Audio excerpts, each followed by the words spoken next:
for our Women's Mentoring Network event today. We're focusing on giving yourself grace in uncertain times. I'm Linda Lewandowski. I know a lot of people, but for those of you who don't know me, I'm the Dean of the College of Nursing and Vice Provost for Health Affairs for Interprofessional and Community Partnerships, way long title, but also work with the University Community Mental Health Task Force Resource Team. I was really excited to see that Angie and Eberly Center and a variety of you had a focus or interest in really having a discussion about how stressful these times have been. Man, you know, the uncertainty, nobody has lived through times like this. Certainly the COVID pandemic, but also issues related to systemic racism that we're, seeing a lot of manifestations of. We always have, but really prominent now. Financial issues, climate issues, there's fires, hurricanes, there's like so many things going on. So we wanted to have just an opportunity in the next almost hour to just talk about, let's focus on ourselves. Let's focus on our coping, our mental health. And we have 4 experts on our panel today. I'm going to let them do a quickie introduction of themselves, so I'm not going to take a lot of time in our hour to introduce them. They're all experts in this area. Amy Riese works in the Department of Psychiatry here at U Toledo. Sandra Bishop is from Impact Solutions. She'll tell you her background. Rachael Decker, who's here at U Toledo in the Rec Center and does a lot with wellness, and Tameaka Gray, who's on our faculty in the College of Nursing. So we're going to start out with Dr. Riese. Dr. Riese, can you just give us some perspective on what women are facing today and some of what we know about the mental health impact of all of this stuff and how we might be a bit more resilient in these challenging times? Thank you, Dr. Lewandowski. I'm happy to be here today. My name is Amy Riese, and I'm a psychiatrist and faculty member in the Department of Psychiatry at UT. I'm happy to be here to talk about a really important subject, which is taking care of ourselves as women and trying to find our new normal during these really challenging times. I'm going to give you guys a brief introduction today and raise a lot of mental health concerns that I'm seeing in my own practice, as well as those that we're experiencing on a national level. And then I'm going to let my knowledgeable colleagues on this panel offer more concrete ideas on caring for ourselves. And they're going to be talking about techniques, and we're also going to be offering you resources today. So I am also a mother of 3 school-age kids, and as I was thinking about this on Monday, it was actually the first day in 6 months that all of my kids were back to school in person. And I was wondering why I was feeling so guilty about being home by myself in a quiet house. Maybe because my 1st grader was telling me he already hates school, or my 3rd grader was begging to stay home so he could play video games like his friends who have remote school. Maybe I was feeling bad because I have a paper that I need to be working on for promotion, but that always gets pushed aside because there's so many other things that I find are more important to be doing in the moment. I also have been feeling a lot of guilt lately about my privileged status, and I know how that has made everything easier for me during these really challenging times compared to so many other people. So I know that I have been feeling a lot of guilt and a lot of anxiety myself lately. I also know that my frustration tolerance is low. I'm irritable all the time. I have trouble staying on task and focusing. But I think that's pretty normal considering what I'm seeing in my clinical practice and what I'm reading about how the rest of the world is coping with a really unforeseen combination of a global pandemic, natural disasters, racial injustice, financial distress. And I know that so many different demographic groups have had concerns about increasing mental health issues during these difficult times. There's concern in school-age children and what going back to school or not going back to school means for their mental health and their emotional well-being. My clinical work is with college-age students, and I see firsthand the toll that this is taking on all of them. A recent CDC survey found that 25% of respondents aged 18 to 24 had seriously considered suicide in the 30 days prior to completing the survey. We also know that women are being impacted greatly, especially because they're balancing school responsibilities and work responsibilities as well as home responsibilities. So there was a Kaiser Family Foundation tracking poll conducted in mid-July that found that 53% of adults in the United States reported their mental health has been negatively impacted due to worry and stress over the coronavirus. And this is significantly higher than the 32% who reported that in March. Many adults are reporting specific negative impact on their mental health and well-being, such as difficulty sleeping in 36% of respondents, eating problems in 32%, increases in alcohol consumption or substance use in 12%, and worsening of chronic conditions in 12%. So we know that it's likely that those who already are suffering from mental health and substance use disorders will likely have those conditions exacerbated during this time. And also additional general stress across the population will likely lead to new mental health and substance use issues. More than 1 in 3 adults in the US have reported symptoms of anxiety or depressive disorder during the pandemic. And this is going up because the weekly average in May was 35% and the weekly average in July was 40%. There was a survey conducted by the CDC in the last week of June, and the most alarming statistic I thought was the percentage of respondents reported having seriously considered suicide. In 30 days before the survey, it was 10.7% of respondents. And like I said, it was significantly higher among 18 to 24-year-olds, with 25% of them responding yes. Also, it was higher among Hispanic respondents, 18.6%. Black respondents, 15%. Self-reported unpaid caregivers for adults, 31% of them had reported seriously considering suicide in the last 30 days. And also essential workers, 22% of them had reported positively to that question. Unfortunately, parents are facing difficult decisions about sending their kids back to school or not, if they do have the choice to send their kids back to school in person. We know that long-term school closures can affect things such as meal programs, physical and emotional health, and that mental health issues among students may increase if they don't have opportunity to engage with their peers. Data from mid-July Kaiser Family Tracking Poll found that if schools do not reopen, 67% of parents with school-aged children are worried they will fall behind socially and emotionally.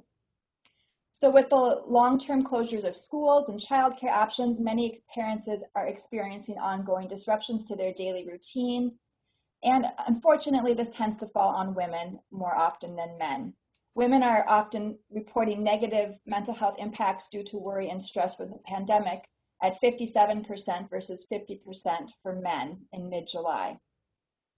So I know I've given you a lot of grim statistics today, and we all know this to be the case. So what do we do with all of these facts? I think it really helps me to know that I'm not alone in having the feelings that I'm having. And also, it's really okay to reach out and ask for help. During this time, we need more than ever to rely on our social networks and our self-care habits. Some of our other speakers today are going to go into more detail about this. I also think it's a really good time to reach out for professional help, even if you never have before. Due to changes in federal regulations because of the pandemic, many providers are offering telemedicine services, and that can increase convenience and access to care. I know in my personal practice, my show rate is really high because patients can reach out to me for their appointment over their phones wherever they're located. We're going to hear more at the end of our session today about Impact Solutions, which is our employee assistance program, and they can offer free confidential mental health services to UT employees. I wanted to say that coincidentally, one of my research interests involves studying resiliency, mainly in physicians. Physicians are a pretty resilient group, but I think that some of the techniques that help with physician resiliency can help all of us. When I talk about resiliency, that can include bouncing back from adversity, but it also refers to maintaining calm and focus during challenges and experiencing growth because of tough times. And if we ever wanted to have a tough time, a tough year, I think this is what we're going through now. Some of the interventions we use with our physician resiliency program include evidence-based techniques such as mindfulness, positive psychology, coping skills, and other things we talk about, including time management, and just giving the physicians a lot of peer support. We give different groups of physicians the time and space to come together and share their challenges and to encourage each other. So I think us as women, whether we be faculty, staff, or students at UT, can benefit from having purposeful and intentional time together like we're doing today. We can create a space to care for each other, to encourage one another, and to feel like we are not alone in this, because truly we are not alone. Let's do everything we can to take care of ourselves and take care of each other. Thank you. Thanks, Amy. That's definitely quite a list of things that we're dealing with. I want to turn to Sandra now. You can tell us a little bit more about you. But also, we know that COVID-19 has had a disproportionately large impact on families of color, and also the focus on systemic racism, police abuses, and all of those things that are happening are certainly additional stressors that many of us are being affected in different ways, but particularly for the Black and brown women and their families. Can you talk about some of the additional stresses or different kinds of stresses? And also, many of us are also feeling some of the sense of isolation. Can you talk a little bit about some of these issues and some of the stress and uncertainty and how they might be exacerbated? Certainly. Thank you so much, Linda and Amy and everyone that is here. I'm so excited to share with you today about this particular topic and how we extend grace to ourselves. It's interesting because as a woman of color, a Black woman in particular, living here in Cleveland, Ohio, I am acutely aware that our community disproportionately has been disproportionately affected by this particular pandemic. A lot of people in our communities are already what we consider frontline workers, who are people who are servicing those that still choose to come out. And so therefore they are at risk. I personally have had a close friend who has died of COVID and know people who have contracted and some who have recovered, and the recovery time can be as long as 90 days and sometimes a little shorter depending upon pre-existing condition. And so we know and are full aware of how this is impacting our community, and it's upfront and personal. But I would like to, while I can talk about how we've been affected financially and had our resources in question, access to food, I will say to you that in our community, there is this amazing resilience that people of color have, because this is not the first time, nor is it a foreign idea to not have access to things.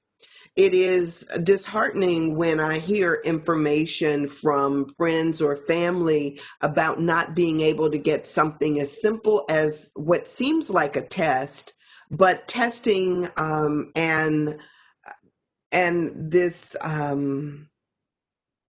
the disbelief people may have about the symptoms, because our symptoms do not always show up in the same way that we see the majority population having. And so while I have had people who talk about this having a thirst and not being able to get enough water, and they did not run the fever, or they did not have all of the other symptoms that they talked about in the public's eye. So people have had issues and problems with testing. So whether it is the joblessness or being on the front line as frontline providers, whether it is the feeling marginalized by our healthcare system, the disproportionate impact, all of these things are impacting people of color. But we have no victim song here. I mean, there are a lot of people that are frustrated. There are a lot that are angry. There are a lot that are suffering. But I will say to you that I think that we use some of the verbiage that we use around these things that is impacting us as almost like a currency.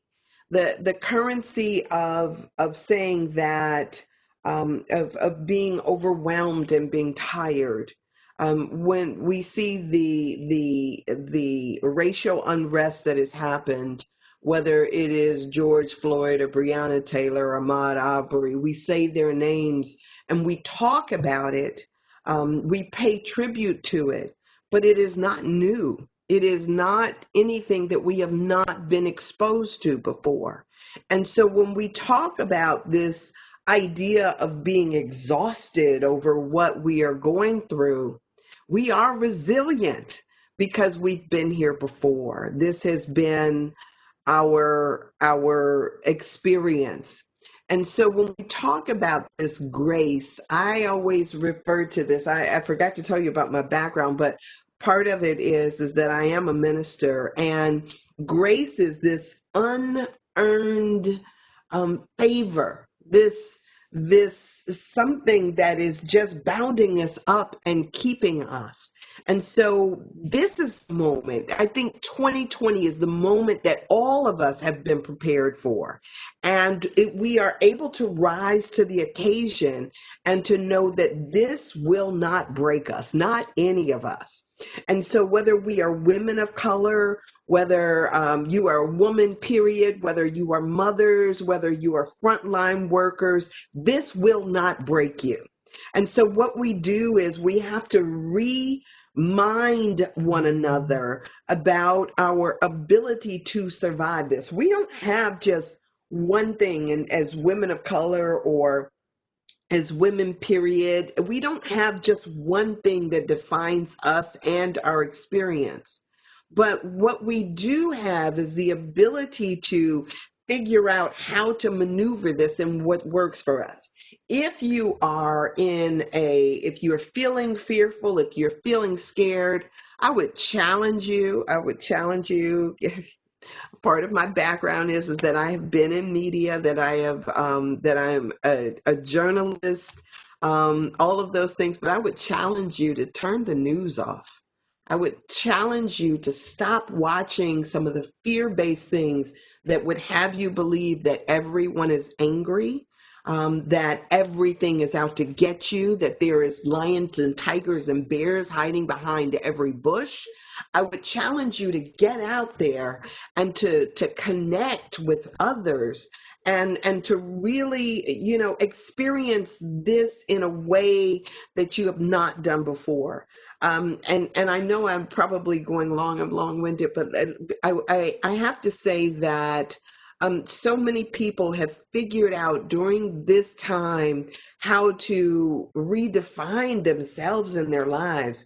I just purchased from a neighbor who started a business just in the last month of charcoal products, so toothpaste and soap and facial masks. There are people all over that are finding new things to do. Canning preserves, which is something that my grandmother did. I'm doing now gardening and going for hikes. There are so many things too that we can begin to do, things that we have never had time before that we can begin to do. Instead of talking about what is wrong with what we're going through, let's look for things that are really going right. And I tell you, you will be amazed. I don't know if I've taken up my time, but I will reserve some for at the end in case we have some other things we can talk about. So thanks. Thank you. That is definitely a great reframe and refreshing point of view that, I think is so true. So true. Thank you. Let's talk about another area of challenge, and we're going to have some time for all of you to get into a discussion and, talk a little bit and ask some questions after our next two speakers. But Rachael Decker, if we could turn to you, another area of challenge that many women are encountering, and Amy alluded to it, but if you could talk a little bit more detail, is really trying to balance parenting and caregiving along with jobs and, the many balls that we all have in the air. And how might this really impact us? And what are some ways that women can care for each other during these challenging times? Sure. Thank you, Dr. Lewandowski. My name is Rachael Decker, and I am just like one of you. I'm a parent of two school-age children, a woman working in higher ed, very demanding right now, changing with the pandemic and the impacts of it. And I am I'm a big data person. I love data because I think it makes me feel validated sometimes in my feelings. And so I always search out data regarding something that I might be going through. So before the pandemic even hit, myself and a couple of colleagues from Georgia and Florida conducted a survey on individuals in campus recreation, which is the area I work in, who are caregivers or parents, and some of the impacts that they're experiencing, some of the barriers they're feeling being a caregiver in the workplace. So for those that are caregivers in the room right now, and I'm talking not just a parent of a human child, a dog parent, right? I mean, how many times are dogs or cats hopping in our screen right now during virtual calls? If you're caregiving for an adult parent, you might be just an aunt who's helping caregive because somebody might be an essential worker and you're helping with the homeschool. So many of us are caregivers in a variety of different aspects. So I'm talking to anyone right now who's a caregiver. And our survey data, which I'll talk about a little bit at the end, spoke to anyone who was caregiving. I did find a great survey that was directed specifically towards mothers from motherly.com, which is a kind of a news space and a podcast for mothers. But they are on year 3 now of conducting the same annual survey on the state of motherhood right now. And they conducted a survey in March, and then they redid the survey to see how the impact of COVID was on mothers.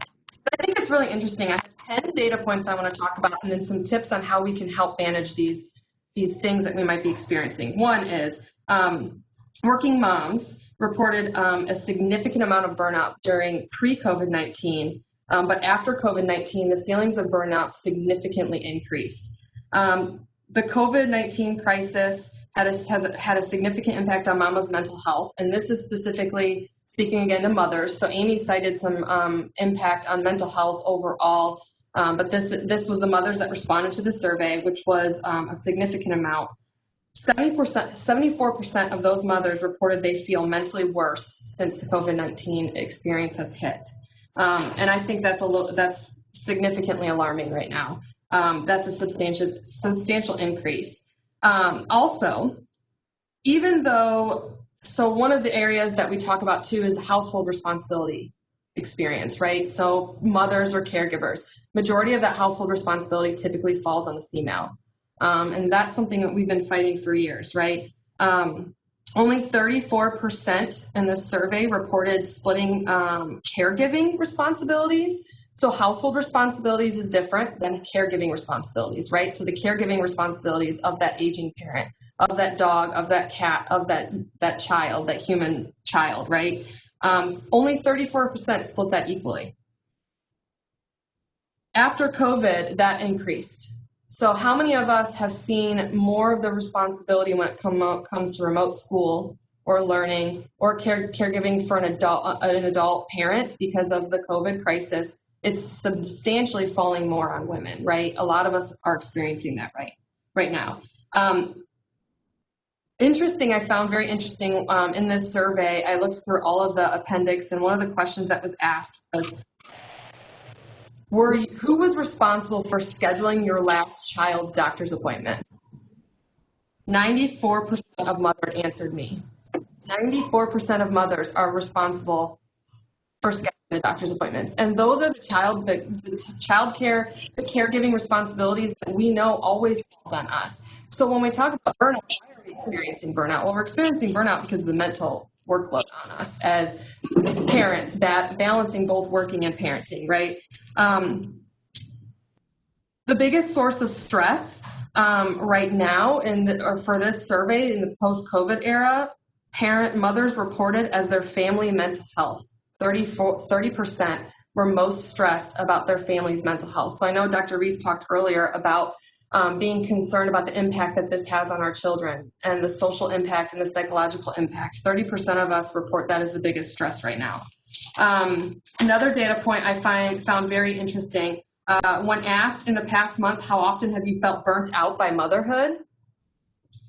43% of respondents said occasionally, 34% of respondents said frequently, and 7% said always. And these data numbers are pretty consistent across different ethnicities, across different age ranges, and across different employment levels, which I find very interesting. When we talk about, when they were asked, what factor do you feel is contributing most to the feeling of burnout as a mother? The number one response was being the primary caregiver and not getting a break. How many of us have not gotten a break since this COVID-19 experience has hit, right? Whether it be a break at home or a break at work, we're not getting breaks. That was the number one response. The number two response was balancing a career and motherhood, right? So as females, oftentimes the burden of motherhood falls on us more significantly than our co-parents or our partners or our spouses. And we're feeling that more now than ever. The split between the third and the fourth top factor that contributes to the feeling of burnout right now for mothers is societal pressures to be a good mom. And I'm going to talk about that more in detail later, but a lot of us feel that impact, right? Or a good caregiver, right? So it's not just being a mother, but a good caregiver to your parent who took care of you for all those years, right? Maybe you're feeling the pressure from siblings for being that primary caregiver. And then the other one was no village to call upon, lack of support from local community. When asked if we feel as though society does a good job understanding and supporting mothers, 85% in 2019 reported no. 89% in 2020 reported no. And I think that is the culprit of a majority of our problems when it comes to balancing work and motherhood. And one of the data points, that's my timer, but one of the data points that we found in our individual survey, we asked primary caregivers to respond whether or not they ever felt judged or whether they judged other caregivers. The biggest response of respondents that have stated that they pass judgment on primary caregivers in the workplace were females with one or more children aged 35 to 44.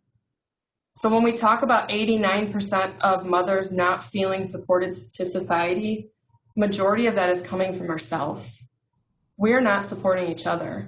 As women and as fellow caregivers, we are not supporting each other. And 29% of us admitted to judging other caregivers in the workplace. So what can we do? What do we do to change this, right? Couple of tips that I've shared as I talk about this data because I think it's alarming is one, we've got to support others better. And that comes from, caregivers, whether you might see a child pop into a Zoom call or a virtual call, don't judge that person. Or if you hear people in the workplace passing judgment because somebody might be working remotely because they have children who are remote learning right now, defend them, speak up for each other, support each other in our presence and outside of our presence. I had somebody who is a fellow mother who has no longer has school-age children, they're adult children, but when I was given the opportunity to remote work on Mondays because my children are home on Mondays, the comment was made to me, well, you'll be home with your kids. From another mother, fellow mother. So we do it to each other, and I had to defend myself. I am just as productive at home, even though my children are there. I get interrupted less by my children than I do in the workplace, to be honest. I mean, how many of us have experienced that, right? So defend yourselves, defend each other, and be the example. speak up. I mean, defend yourself and speak up about how you are just as productive as any other parent. And there's a lot of data that you can find right now that says that caregivers are more productive in the workplace because we know that we have a time we have to leave and we have a certain amount of level of work and expectations that we need to meet while we're in the workplace because we have to leave at a certain time because we have other responsibilities at home and our job doesn't end when we walk out that door. So I'm going to give you kind of two takeaways today to kind of help improve this feeling of burnout in motherhood or caregiving. One is acknowledge one area you can let go of.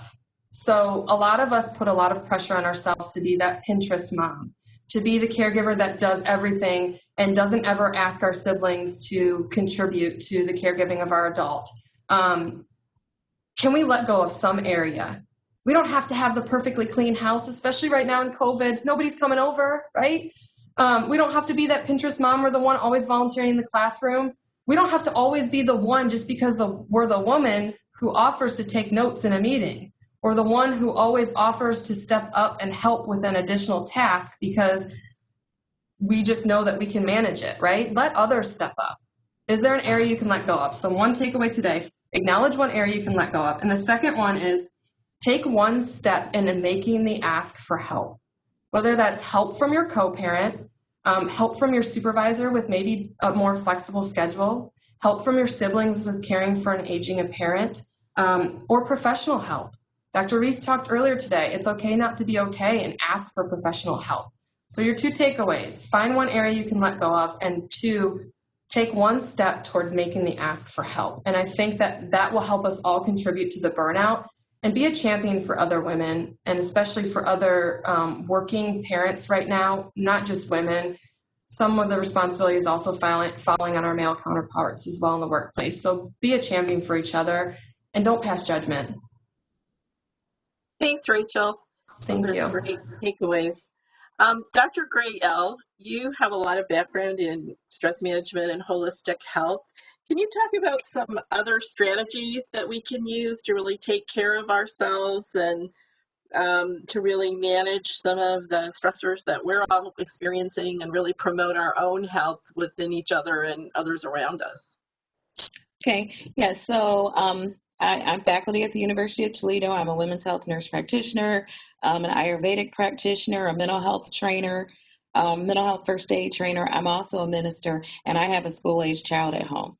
So all of these things that we're talking about, I'm there. It's me. It's all of us. Amy mentioned some things about routine and resiliency, and so did Sandra. And Rachel mentioned things about how we can help take care of each other.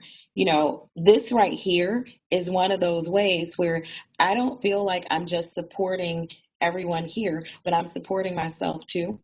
And one of the things that we get away from is supporting ourselves. Rachel mentioned how women are feeling burnout about motherhood. And I mean, what's that one thing that we have been taught? You're supposed to be able to handle motherhood. What's another one? Being able to take care of a parent. And here we are in the center of those things and feeling burnout because we're tired. So some things that we can actually do is be okay with being tired. Like seriously, be okay with being tired. It's easy to say, not so easy to do, because we live in a world where it's like, okay, go, go, go, you know, and that's part of our world. But we have to be okay with being tired. We have to accept that we are tired. We have to remember that in society, for most of us, we're too busy to have times like this. I mean, think about what it took to get this 1 hour together for this collection of women to even have a discussion. We have to make more time for those things. It reminds me of a book that I read when I was in my nurse practitioner courses, and it's called Red Tent. Couldn't for the life of me understand why I was reading the book. It just didn't seem logical. The whole course seemed crazy because it had nothing to do with being a nurse practitioner. But it had everything to do with being a woman, because that was a place where women gathered. Yet they gathered because that was where they were sent when they were having that time of the month or whatever. But it was a place they gathered, and we don't have those now unless we create them. So one thing that we need to think about is creating those environments more often. right? Something else that we need to go ahead and decide that we want to do is commit to ourselves and self-care. Like, you get on a plane and they tell you on the plane, as they're going through those are the exits, those are the exits, those are the exits, the oxygen mask drops down and they say, put it on yourself first. When the oxygen mask drops down, it means we're having a crisis. When the mask drops down for us, we're like, okay, well, my O2 is still at 75%, so I can keep going. And if we think about that, that's not even logical. It means we need to take a break. We need to think about our energy as oxygen, and we need to refuel. So in order to do that, we have to get clear on our personal needs. What do we need? When do we need it? We have to get clear on what we like. I heard talk about planting flowers and being in a garden, and I like to read, taking time out for that. Listen to a song, dance in the kitchen. Take time out for those things. Develop a self-care plan. And that's one of the things that we talk about in mental health first aid, but it's also one of the things that we should just think about, period. What do you do for yourself every day? Amy talked about routine. Part of Ayurveda is developing a routine. And a lot of times we have a routine and we don't realize we have it. And then something throws that thing off. Okay, if you get up in the morning and you go in order, you have a gratitude practice, you brush your teeth, then you take your shower. If you don't go in that order, all of a sudden our thoughts start saying, what is this day going to be like? And we're already there. That energy is already up here.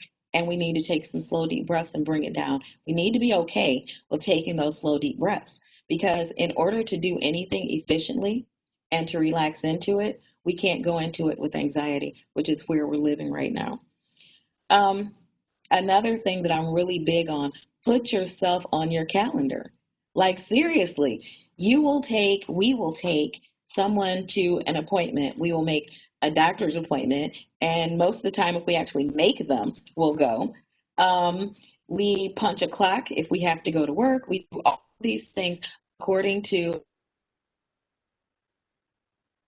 going to do it. So if you're like me and you're that type of person, pencil yourself in. Don't just say, I'm going to do it because I said to do it.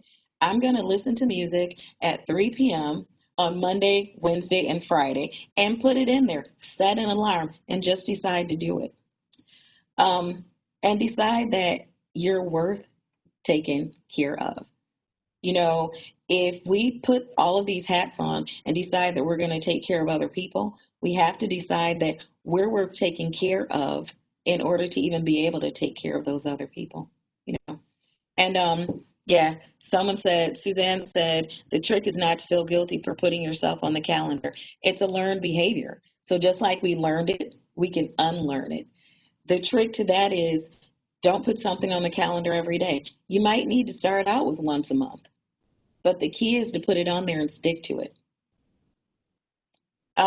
And supporting each other, another thing, because we don't do enough of that, or sometimes we do it, but we're not giving the person what they necessarily need because of our own internal feelings about what we may need in that situation. A person just might want to be heard. Stephen Covey says that we listen to respond more than we listen just to listen. Remind each other that it's okay to not be okay. Remind each other that there's resources, that we are all resources. And another thing is, again, speak up for each other. I haven't had anyone, and actually I have a parrot. Linda knows about my parrot. Marty knows about my parrot. And it gets challenging sometimes, being on calls when I have this bird in the background that sounds like a 3-year-old screaming kid. But to incorporate those things into, I would turn the mic off and turn this off. And it became that, okay, that this is the life that I'm living at this time. If it's children, that's the life that we're living at this time. Get comfortable with it and encourage other people to be comfortable with the situation. Life wasn't always this way. And after COVID-19 has done whatever we're going to do. Life is never going to go back to exactly the way it was before, and that's okay. Now we just develop new routines. That's it. Thanks, Tameaka. I think we've had some really important words of wisdom here shared already. And so now I wonder if we have a few minutes left here. I'd like to take at least like 10 minutes to just hear from some of our participants of some of your questions or your comments. If you'd like to put it in the chat, if we don't have a huge group, so if people want to do some brief comments, we don't have too much time for long comments, but we'd like to hear what some of your thoughts are. Suzanne already said the trick is not feeling guilty about putting yourself on the calendar. Any of our panelists want to respond to that briefly to get us started? I was just going to say, if you ever need support not feeling guilty, give me a call. I'll pump you up. The only reason we feel guilty is because of the judgment we pass on each other. And so if we stop judging each other, then we will no longer feel guilty. So if you need somebody to give you that boost, you call me and I will, because like Tameaka said, you have to take care of yourself. If we don't put the oxygen mask on ourselves, we can't take care of anyone else. And so you can't feel guilty for putting the oxygen mask on yourself when you're operating on 15% O2 levels, right? We've got to take care of ourselves so we can take care of others. So call me and I will make you not feel guilty. So Barbara noted that she bought a hot tub spa and she was feeling guilty about taking out that hour to relax every day, and now she's going to decide she's going to feel okay about doing that. We're all jealous of you, but definitely feel okay about it. What a great thing. Any other sort of questions that anyone has for any of our panelists or helpful strategies they'd like to share? Sure. I'd like to actually, I'm sorry. I'd like to know how others spend their time to sort of, get beyond this thing of isolation. I think it's always good when we share. I do, I do Zoom calls. I talk to neighbors over the fence. I go hiking. I do gardening. I want to know what you have done, what you have developed, what new routines you get into, whether it's meditation or yoga in the park. What is it that you're doing to help you with those feelings of isolation?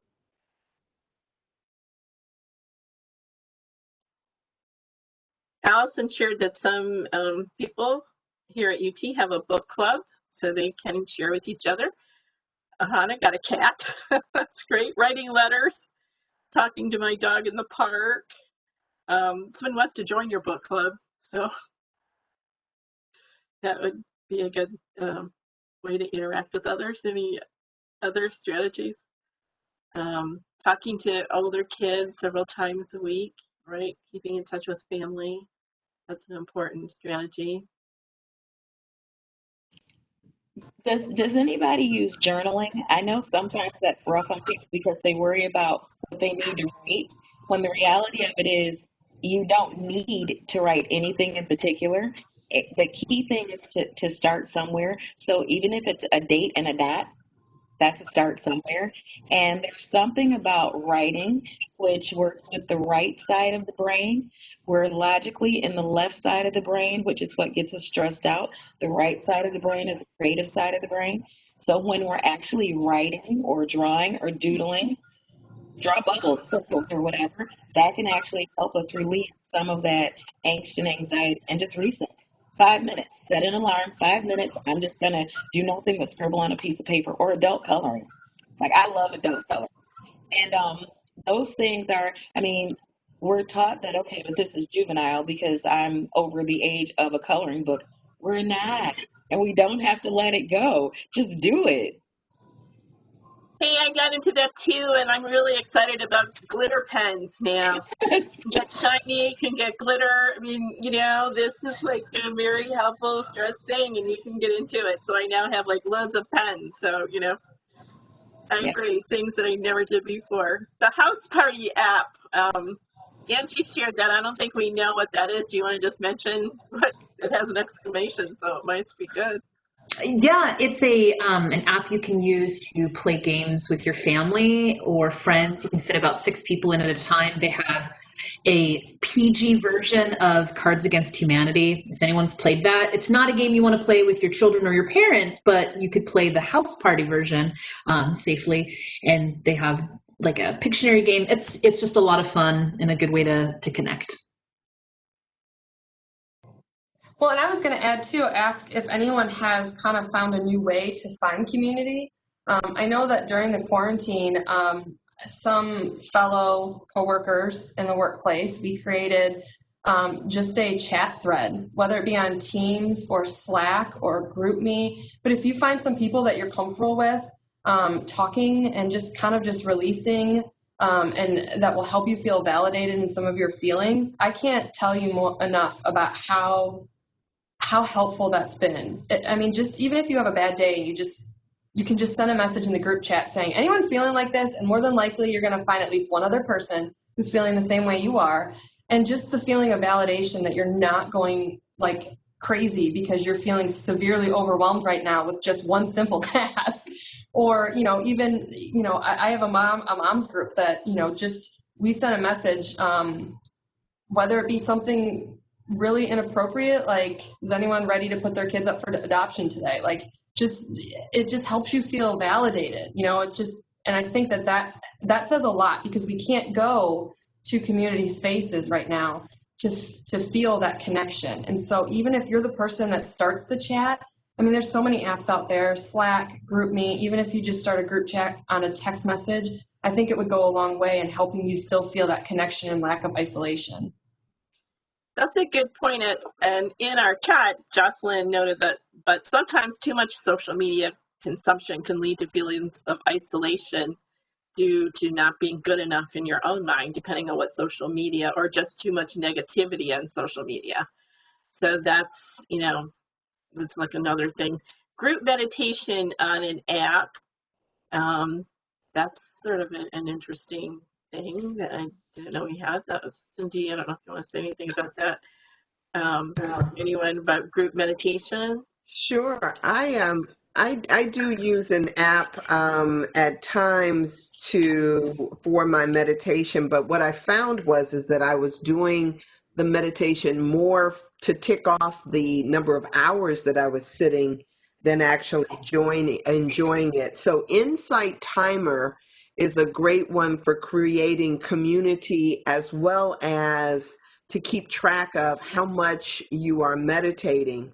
10% Happier is an amazing app, and they have some amazing teachers, and the podcast is absolutely wonderful, and it will challenge you in a lot of the ways that you view the world, and to get more in touch with your body and yourself. So Insight Timer and 10% Happier are two of my favorites, and they're free. So check those out.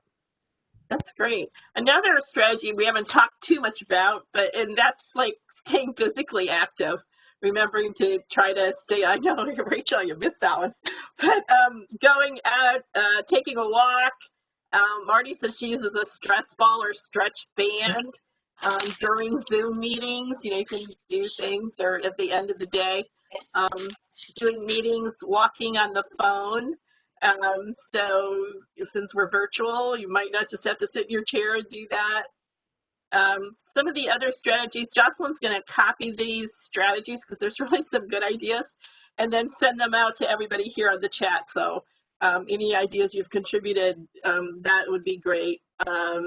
Just laying down and doing nothing, that would be a great thing. And not feeling guilty about it. We have to remember that part. Practicing mindfulness and gratitude with coworkers, students, and going outside in the sun. That's good. Limiting screen time. Use of mantras. You want to say a moment about that, Tameaka? So a lot of, there may be people who don't really understand what mantras actually are. They're reminders. So you can develop your own. What makes you anxious? Oh, I'm anxious. No, I'm safe. And when you start feeling that thing in the pit of your stomach that's rising up to your chest, and you repeat to yourself either out loud or in your own head, I'm safe. Relax your shoulders, relax your face. I'm safe.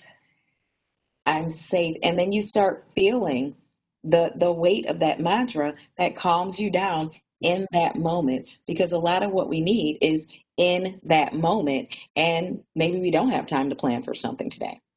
You know, when you wake up in the morning, my plan for today is to use a mantra if that's what I need to use it in that moment. There are a lot of great strategies. I'm going to give Barbara first. I just noticed we only have about 5 minutes left, so I'm going to give her a couple moments of time and then let Angie have a minute at the end. Barbara is with Impact Solutions, which is part of our employee assistance program package, and she's going to talk a little bit about some of the resources available here to all of us at the university. So Barbara?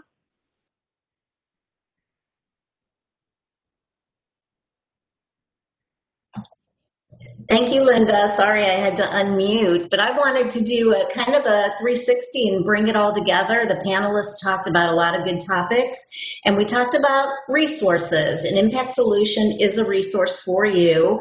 It's 365 days out of the year. It's not only when you need counseling. There are so many other resources for you as well as your family members. It also includes your parents and your parent-in-laws. So they don't have to be residing in your home. So they can call in and use all the resources that you have. In terms of our counseling services, I know one of our panelists talked about telemental health, and there's been a lot of research now that it's just as effective as face-to-face counseling. Don't be afraid of it. We will walk you through it every step of the way, but our counselors are also doing face-to-face. You have 5 complimentary, confidential counseling visits with one of our mental health counselors, all on a master's or doctoral level. We also have what we call unlimited phone support. And if you just, let's say, are experiencing some anxiety or some panic, and you just need to talk to somebody right then and there to help you get through that moment, there is a mental health professional on our 800 number, 24/7, 365 days out of the year. So we just call that in-the-moment support. We also have our financial assistance that's complimentary to you, and it serves anything from basic budget counseling to debt management. I know a lot of individuals are struggling with that right now. We also have our 3 telephonic coaches. Someone talked about mindfulness. Darren is our mindfulness coach, so you can use your 5 complimentary sessions on the phone with Darren to do a stress management technique to stay focused in the now. We have our nutritionist, and we also have our caregiver services. And like one of the panelists said, it's not just for aging parents, it's for any adults that might be struggling with caregiver issues, or parents or parent-in-laws that might be struggling with resources. And you can utilize your 5 complimentary sessions with our elder care services. We also have a very robust website. If you have not had a chance to get on the website, it's very easy to do. You just type in, it's not an app, but you can save it in your favorites. It's My Impact Solution, no spaces, no S at the end of solution.com. And it will ask you for a username, and your username is as simple as UT. And you just type that in, and it will open you up to what we call tiles. There is a COVID tile for all kinds of resources, including kids going back to school. We do monthly webinars. Our webinar this month is sleep problems, which a lot of us are experiencing now. There's also a search bar. So if you are searching a particular topic, you can type that topic in, and it will pull up for you all of the resources related to that topic that you're searching. There's anxiety and depression assessments. There's a huge resource on stress management. You can even get talked through a mindfulness or a relaxation technique while you're on the website. There's just so many different resources for you. So please don't hesitate to contact us either by our 800 227-6007 number, or by myimpactsolution.com. Great, thank you, Barb. It's really great to know that we have all these resources available. I think that many of us were not aware of the robust, menu of options that are available through our EVP, through Rapid Wellness, through Impact Solutions. And so thank you, and hopefully we'll also put in the, Sandra did, good, in the chat the web source that Barb just said. So we will send this to you all. I know we have Angela wants to tell us about one upcoming event, but I just want to remind us some of the major things that we talked about today, given all of the things that we're dealing with. As Sandra says, we have it within ourselves, so we have the resources. We know how to do this. We can do this. We need to support each other, make time for ourselves, and remember that we're priorities too, not feeling guilty about that. We need to put on that oxygen mask on ourselves before we do everyone else. So thank you so much for joining us today, and keep that grace within yourself. And Angie, you want to tell us about another upcoming program that you're planning? Yep, just real quick. Hi, everyone. I'm Angie Fitzpatrick, Director of the Eberly Center for Women. I use she, her pronouns, and the Eberly Center is organizing mentor circles. So if you're looking to connect with other people who are on a path similar to yours, I encourage you to follow the link here. It's on the Eberly Center webpage. We want to do a kickoff for the mentor circles next month. If you have any questions, you can email me, angela.fitzpatrick@utoledo.edu. Thanks for coming today. So thank you for you all, and I want to invite you to all have a great and blessed day. Although, as my dad always said to us, why do we only say have a good day? Why don't we, it doesn't take any more time to say have a good life. So to all of you, have a good life, and to, fill it with grace and blessings, and go forth and have a good life. So thanks a lot for joining us today. Bye-bye. Have a good life. Thank you.